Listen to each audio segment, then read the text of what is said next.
Hi, folks. Hi, folks. You're with Tacitus today, your pushback channel, and thank you for joining this audio, radio, no pictures live stream. Please listen to this presentation in your car or truck as you're driving along. Put in those earbuds and listen to it as you would a radio broadcast when you're on public transport.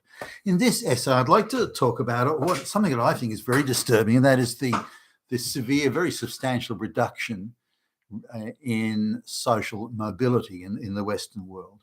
Now, I'm sort of old enough to remember the days when social mobility was near its peak. As a young guy just sort of starting out, and how quickly it's all fallen to pieces. So I've sort of seen it happening in real time, and there are a number of article studies or lead studies going around that's saying that some are saying that social mobility is the lowest it's been in the West for 100 years.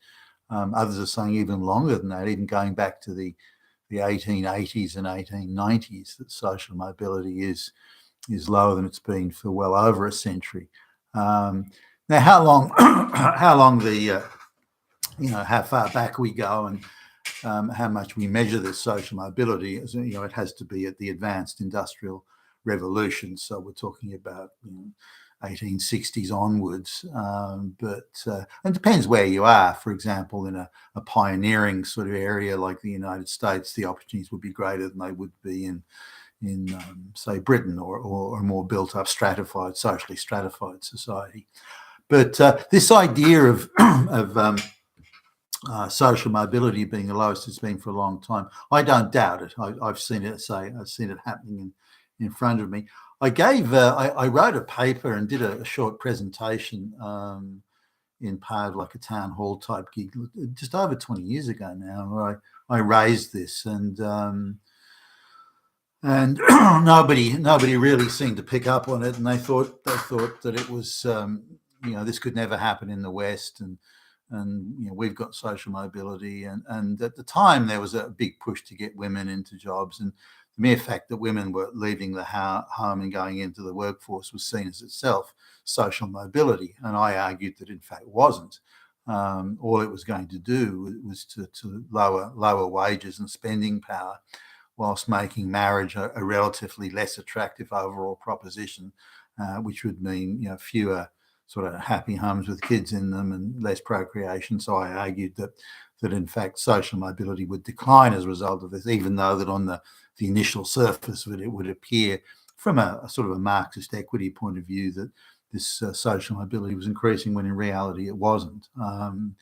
If you look at any race, gender, quotas and so on, that gives this appearance of social mobility or equal outcomes that is rewritten or redefined as well. Equal outcomes means social mobility, when in fact it doesn't.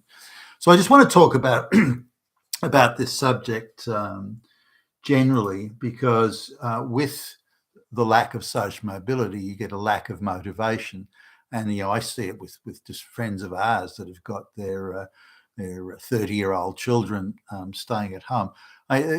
Because the idea of getting married, the idea of a house, the idea of procreating is simply beyond their means, and because they can't do it and they can't see any light at the end of the tunnel, they're not bothering, and they're just existing from day to day, and have no future in mind, no planning for the future, no goals, no objectives, nothing they're pursuing. Again, they just exist day to day. And if their folks own property, own a house, then they're just waiting for their folks to die so they can own a property of some sort. And that to me is the waste of millions upon millions of young people that have no future and know that they have no future. Now they're sort of diverted in placard waving about climate change or something like that, but the reality is because they have no future, they're very susceptible to these activist calls for you have to get out on the street because climate change and things like that, or mass migration, and they've got no idea of no concept of the inputs that are taking place that are ensuring and guaranteeing they have no future, such as mass migration, and they instead see things as moral issues for to represent or be an outlet for their emotional discontent. So now, what began? I mean, where did it all begin? The planning stages by the globalists were going on in the 60s. How do we dismantle the power of trade unions? How do we create new consumers? How do we lower wages? And those sort of think tank, capitalist think tank things were already going on in the 1960s, and they were already plotting and planning back then for women to enter the workforce. And at around that same time, there was a plethora of feminist literature that came out, radical feminist literature from writers such as that former communist Marxist newspaper editor Jewish Betty Friedan, Shulamith Firestein, Ellen Levine, Kate Muller, the whole cabal of radical Jewish feminists, many of whom were either bisexual or lesbian, and they were pushing this idea that only when the family unit was destroyed could women have true social mobility, and social mobility in their parlance meant equal outcomes, of course, with men. So we saw in the 1960s the beginning of the modern day divorce industry, and where she could leave him and get a free house, alimony and child support and so on. So if you look at the numbers, even today, 70 to 75% of all divorces initiated by women, 15 to 20% by mutual agreement, and 5% are initiated by men. Now, why is that? Why would men initiate only 5% of the divorces? Well, the reason is they're going to be financially ruined, particularly if they have the higher income of the two. Because if you're in a marriage today and you have the higher income, then the man, that automatically in sort of the leftist feminist parlance, that means that you're her oppressor. Well, you make more money than her. You have more social power. Thus you are an oppressor. Thus you are a fascist. Thus you are a Nazi. Thus you are fucking Hitler. So the divorce industry kicks off. The marriage contract loses its value. Now, part of any socially mobile society, women could be socially mobile. A lazy woman, when I say lazy, doesn't want to work or doesn't want to go out to a job, and so social mobility could be achieved through marriage. So you could hopefully marry a man who's of sober habit. Maybe he's hardworking, maybe he's bright, maybe he's going to have a higher income, and so on. And then if you can produce two healthy, 3 or 2.5 or whatever it was, healthy, well-adjusted, they have a good life, they have a happy life type children, then that's a huge achievement. And the idea that's dismissed as Betty Friedan, that Jewish Marxist activist, said marriage is a caged hell for women. Now, when you look at it for someone like Betty Friedan, or and she's a high IQ chick, high IQ, either bisexual or lesbian, and she, who's again extremely Marxist in her views, and believes that emancipation for the Jewish people, or true equality for the Jewish people, can only be achieved through some sort of abstract concept of a Marxist paradise, then I imagine marriage and children would be restrictive to someone like Betty Friedan. But not everyone is an angry, Jewish, bisexual, Marxist person with an IQ of 120 or so. Not everyone's like that. So what suits Betty and a very small cabal and coterie and coven of people that she hangs with isn't what other people want. So why she would want to push that as the universal rule is quite beyond me. But so divorce is really kicking off. It's divorces are happening all over the Western world, by the way, and all Western governments at around the same time, give or take, around the same time, are all instituting these easy divorce, she gets everything laws. Now, that can be no accident. That just can't be that they all suddenly decide, oh, yeah, let's do that. No, I don't get that. There was some sort of central secretariat that was advising, directing, exhorting, encouraging, cajoling there. That was just no. I don't, I can't see why any country would want to introduce laws like this. I mean, it's insane. But is guaranteed to lead to social destruction. So marriage became not that was a vehicle for social mobility for women. That was gone. That's not completely gone, but severely reduced. But it was particularly the case, I think, for working class women, because a working class man back in the day could make, as long as he had a full-time job, could be in the factory or something, he still would make enough money to buy a house and have a dependent wife and 2.4 children and a car and all this sort of thing. So this is another point I've got on my little list here, but as purchasing power declined, of course, that also. So as more women came into the workforce, wages were reduced and relative to costs, so that the men at the bottom end or the lower end of the scale, they could no longer participate in buying property and having families. So the social mobility that existed for working class women was also disappearing very quickly. When I say that, through marriage. So this was a big issue, and it was a restructuring of society in front of our eyes here. So now, today we see it everywhere, but this idea of equal race, gender outcomes, if any outcomes are not equal, 50% of the board of directors are not black lesbians, then there's some huge social problem that has to be dealt with. Even today, I was reading in the local newspaper that one of the townships in the wider area that I live in is 98.6% white, and this is touted or explained. Look how terrible that's terrible. 98.6% white. That means Hitler is, and the idiotic sort of stuff. But there's no. How did that article even get into the paper? Why is there not a column right next to it that's denouncing it as being nonsense? Why is this stuff just allowed to go straight through? So race, gender quotas are also destroying social mobility in a number of ways. I mean, it's removing merit, obviously, but it's sharing out the spoils, not based on any merit, not based on any sober habits of existence, not based on hard work, not based on achievement or accomplishment. So we've got generations of people now who've built nothing, created nothing, done nothing, achieved nothing, produced nothing. They've been gifted jobs that otherwise would have gone to people who had earned their position. Now, people have earned their position. They've worked hard, they've built things, created things. They tend to have goals and objectives. They tend to, okay, well, I'm going to buy a house next year. I'm going to do this. Then I'm going to get married, have children. I'm going to, and they've got goals and objectives very clear. And that creates a natural discipline in any society.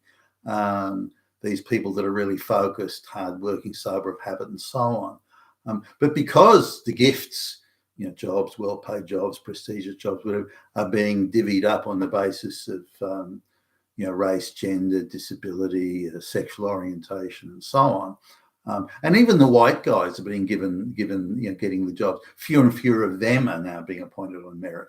The big financial end of town is controlling sort of all the investments, the guys, the BlackRock's type outfits, and they're deciding, no, we want you to hire this guy. No, that guy, we don't like that guy. No, he's too hardworking. No, we don't want him. And the idea of people you can control and just give a checklist to, say, okay, just use that checklist. That's all you have to do. And then BlackRock manages it all by not BlackRock per se. I'm using that as a generic term for the financial, the big financial sector. They have this degree of control with their own appointees and flunkies and stooges. Similarly, all these organisations have to buy off the politicians, and so all the politicians are mates and buddies and mistresses and relatives and sons and daughters and everything is also being, so now fewer and fewer jobs are being decided by merit, and certainly by the experience I have in business I go around, it is rare now to find anyone who got the job on merit. On balance, the straight white male is always going to be better quality than anyone else. but their quality has fallen. There are CEOs I'm talking to now that are just appointees of the BlackRocks of the world, and they don't deserve. They haven't earned that job, and a lot of them are just woke flunkies, or who are there to implement woke policies and hiring policies and practices and so on. So as fewer and fewer people have merit, these aren't people of sober habits. These aren't sensible. These aren't people who are wanting to have children, get married, do this, do that. They don't want to be a building block of a stable, prosperous society. And so that side's disappearing as well. And this equal outcomes and dismissal of merit as any sort of guy, it's destroying the West, the economy, but also the social structure. But with it, social mobility. Because what's the point of busting your ass, whether it be at school or at university or in the workplace? What's the point of it when there'll be no reward for it? You may even, as I go around, if I see an above average performing sort of white executive that we bump into, we come back a few months later and the guy's gone, and I'll ask the CEO why. He just wasn't cultural fit, and he just made the low quality hires feel bad about themselves, so we thought we'd get rid of him, and so that the low IQ black lesbians don't feel upset. I mean, what? Are you kidding me? So, but this illustrates how social mobility is disappearing. I mean, you could say it's bad business practice, but it illustrates, I think, how social, also, sober habits. When I say sober habits, I don't just mean whether you stagger around sort of drunk all day or something, but sober habits in the sense of, again, goals, objectives, being focused. You're showered and shaved, and you've got the clean shirt on every morning, and you've already had your breakfast, you're organized, you're focused, you're ready to work and be productive and do productive things, and assist your colleagues. And so that wider generic sort of sober habits thing, that's pretty much gone. You come into most, certainly when we have to get there early with our team on the area of the subcontract that we have to work on, and you see people just sort of just traipsing in. A lot of companies now offer, because they're not paying that well, so they offer like free breakfast, like the cereal and muffins and coffee and something in the staff amenity, the employee amenities room, and that, and so they come traipsing in, sit down. The shirts from yesterday, they haven't had a shower or shave. They've just sort of clambered out of bed and like zombies sort of just come into the workplace, and they sit down, have cereal, and kind of just go through the motions, and that's not every single one of them is like that, by the way, but you say the number of them who are like that seem to be excessive. Whereas if you saw one outlier like that years ago, it would be they'd really stand out. Today there are just so many of them that you just shrug your shoulders and say, well, is that how far we've slidden, been sliding down the greasy pole? And it is. That's how far things have come down. So this sober habits in terms of conscientious, industrious, focused, alert, on the ball, clean and tidy, and that's pretty much all gone. Not completely, but geez, it's now. Also, on this, we see the wider, and this is all part of the globalist project here, but the denigration of men in Western society. So now, if you look at any advert on TV, white men are depicted as either being evil or idiotic, whereas black and brown people and women are being depicted as being well-behaved geniuses, and the exact opposite of any known reality.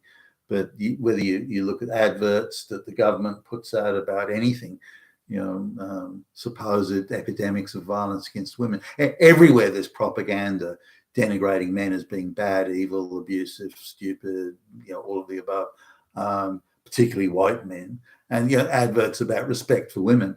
It's always the white men that are the boorish, bad behavior, low IQ. They're ugly, they're stupid, they're badly dressed, and then there's the super suave black guy who works out at the gym all day. I mean, the guy couldn't have a job because he's in the gym all day. who's very well dressed, very well turned out, and exquisite manners, you know, very well spoken, and this is the exact opposite of any reality you would ever come across. And so this denigration of men, of course, leads women to believe that, well, other than getting laid, what's the point of men? They're all stupid. They're this. So then you move to the next stage where only the wealthiest men.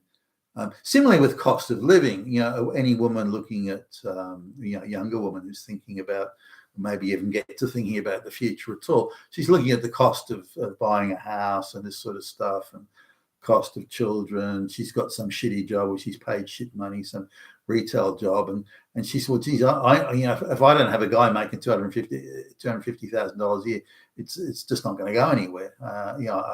There isn't going to be enough money to buy a house and for me to live like a princess at his expense and these sorts of things. So this is also an attitude that the idea, if you invest in the marriage, you want to make it work. Which was a widespread attitude. Certainly, not everyone had it, by the way. There were exceptions, but a widespread attitude of you have to work at the marriage, you have to make allowances, you have to work out, well, how can I help my husband, or conversely, how can I help my wife or help my children? And so you're investing in your family, investing in the future, investing in the well-being. Through that investment, you will benefit. That's not an attitude that's widespread today. I mean, men are assholes, and if they don't make a lot of money, then what's the point? Why the fuck would I bother with a relationship? These sorts of things. So this sense of relationship apathy, as in investing in the future in a working relationship. It doesn't mean, and I could tell sort of when I was younger that, and experienced this personally, by the way, but there were things that someone you're dating or even marriage partners that would irritate you or irritate. But you cannot. No, I have to look past that, because my focus is to make this relationship work for my own benefit, for our benefit, for the benefit of the children. I'm going to make it work. That doesn't mean that there aren't impossible situations, and that they inevitably and statistically will exist. But as long as you're prepared to commit and work hard towards making the relationship work and doing what is required to do it, then you're far more likely to have success. I don't see anything resembling that commitment, not amongst the people I know or the people I'm aware of. There is nothing like that sort of commitment that I see, and I think that's part of that in turn, that vehicle of social mobility that also can beget social mobility for your children. That is under huge stress and duress, and I think may have come close to disappearing altogether. Inherent in that too is things like the attack on Christianity, the obvious malicious delight that the media and the globalist cabal has in attacking Christianity. Is to me, I'm not a practicing Christian at all, but I think it's outrageous what they do. That the manic desire to find so-called pedophile priests, and if you've got to make up evidence, if you've got to falsify evidence, if you have to commit perjury, well, who cares? They're a fucking straight white male Christian, and we're going to get them. And that attitude is hardly conducive to creating vehicles and attitudes and positive views relating to social mobility. I mean, flooding the workforce, I mean, not just women, but with mass immigration, undermining purchasing power, allowing the big financial end of town, and also offshore money laundering goons for buying thousands upon thousands of properties in Australia and all across the West. I mean, these things too don't help. Politicians selling out to the offshore interests and the big banks, that too, is obviously the politicians are no longer representing the people anymore in the West. They represent the globalists and the globalist project. And it's I don't think there's a sadder thing that the entire political establishment has sold out their fellow citizens. That's astonishing. Who would have believed it could have happened? But here we are. And big business wanting low risk business environment with super high rewards. This too is bleeding wealth away from the citizenry. So when I look at this, social mobility, is it less than it has been for 100 years? Certainly less than it's ever been in my lifetime. merit is almost irrelevant now. In fact, merit is just the guys I know who are in their late 40s, 50s, that sort of thing. Former colleagues, some of them I know are very good. So it's I've worked with them and looked at some of their work, and I know they're good quality employees in every sense, and yet they struggle to find employment, or when they do get it, they're told, hey, just tone it down a bit, and when you're at the next meeting, I want you to let the black lesbian talk and not say anything, and don't contradict the women, and they're given such serious. Or recently a sales director guy I know, and he was told you got to get rid of high-performing white guys, in the sales business development team, and you have to replace them with low-performing minorities. And we've got a very high bar when it comes to hiring the white guys, but we're going to have a very low bar when it comes to hiring. And he's told, and if you don't do it, you'll be out of a job. This sort of stuff. So this too is a big restriction on social mobility, but again, feeding into this idea that is removing the vehicles, the attitudes, the views, the processes, the procedures that did lead to and produced social mobility. And so there's been, I would argue, a complete breakdown in the structure of social mobility in the West. You've been a Tacitus today, your Pushback channel, and thank you for listening.